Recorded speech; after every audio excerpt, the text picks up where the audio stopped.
the rumor destroying Leonor's reputation. She stands in formation beneath the vaulted stone of a medieval hall, the weight of centuries pressing downward without ever touching her shoulders. The heir to a throne does not inherit comfort. She inherits memory, obligation, surveillance. In Spain, the monarchy is not theatrical ornament.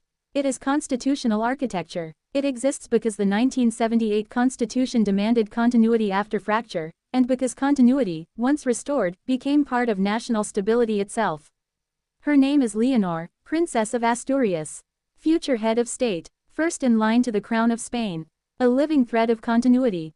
And then, suddenly, across screens and whispers and headlines, the phrase spreads faster than fact, faster than verification, faster than institutional response. A single line of speculative text, framed as revelation. It is not the first time a monarchy has faced turbulence. It is not even the first time Spain has tested the resilience of its crown. But this is different, because this is not about policy.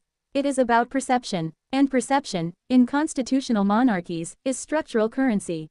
The Spanish crown under Felipe VI has operated with deliberate restraint. Since his accession in 2014, reform has not been loud. It has been surgical. Transparency protocols tightened, financial disclosures made visible, distance created from prior controversies.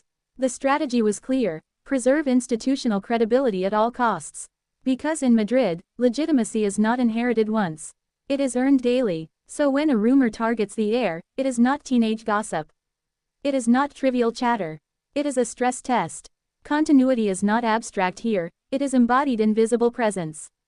Public schooling, military training, oaths before parliament, rituals that anchor the crown to the constitutional order. National identity is woven into these rituals. Which raises the first question that unsettles observers beyond Spain's borders. If a rumor can destabilize perception, what does that reveal about modern monarchy itself?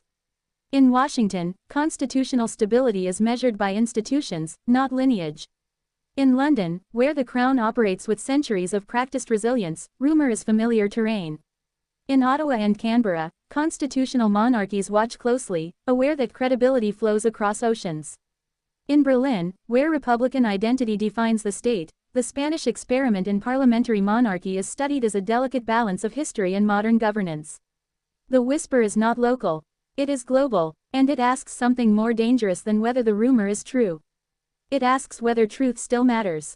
2 minutes into the storm, the real issue becomes visible. This is not about a young woman. It is about whether symbolic authority can survive the velocity of digital doubt. Because monarchies do not campaign.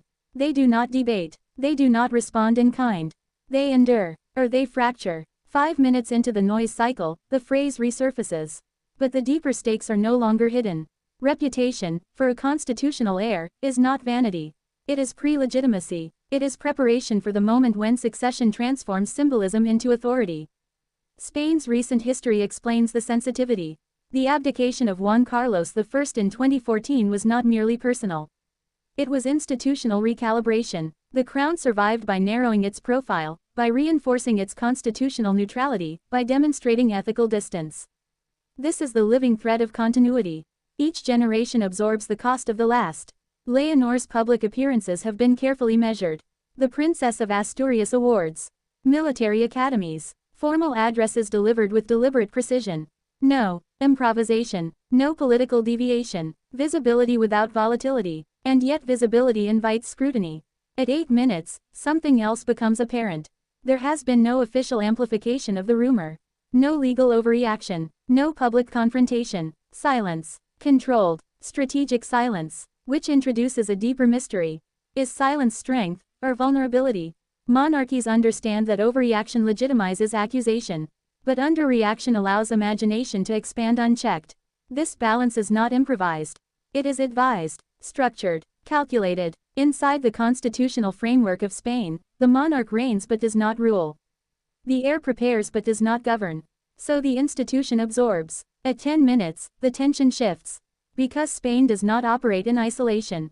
European markets value stability. NATO allies value predictability. The crown represents continuity during governmental change. Prime ministers rotate. Coalitions shift. Parliaments fracture and reform. The monarch remains. If public confidence in the heir erodes, however slightly, the symbolism weakens. And symbolism, in a parliamentary monarchy, is infrastructure. By 11 minutes, an institutional strain becomes visible.